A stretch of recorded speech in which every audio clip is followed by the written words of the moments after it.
Мора некој да умре, не може секого да спаси. Тој не е светец, но е ангел на земјата. Со вакви пораки и аплаузи задоволни пациенти го пречекаа Жан Митрев пред кривичниот суд, каде тој дојде во улога на обвинет бидејќи се гони дека во век на пандемија мамел пациенти со COVID-19. Како беше пречекан, така беше и испратен од рочиштето кое се одложи. Не, прво да заврши аплаузот, ова е вистинската слика за доктор Жан Митрев и не може да ја прекинеме. Тоа е Жан Митрев.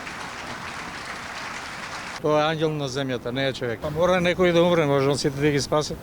Значи за некој нема лек, ако нема лек, нема век. Сите тие други, што не дојде време, идеме ваму или таму, или со некои калкулации за колку време ќе треба да продадеме кола или да земеме кредит, се знае услови приватна болница. Тие се условите што они од неразумни, ретардирани, каснеја по 5 дена и после кога отидат, доктор Жан не е светец. Доктор Митрев е чесен човек кој што се дава за своите пациенти без разлика на нивна политичка, етничка, религиозна припадност и така натаму. Рочиштето повторно беше одложено, а обвинителката Искра Хаџивасилева изрази надеж дека наредниот пат конечно ќе започне овој судски процес. А обвинителството останува на поднесеното обвинение.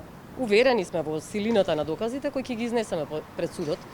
Не знам, веројатно е страфот токму од доказите овој обид за одбегнување на почнување воопшто на расправата и соочување со доказите. Одбраната изразува задоволство што добиле време да извршат преглед во доказите на обвинителството, иако се жалат дека краток им бил периодот. Браната за ваков предмет бара 30 работни дена, добива 15. Тоа е нашето правосудство.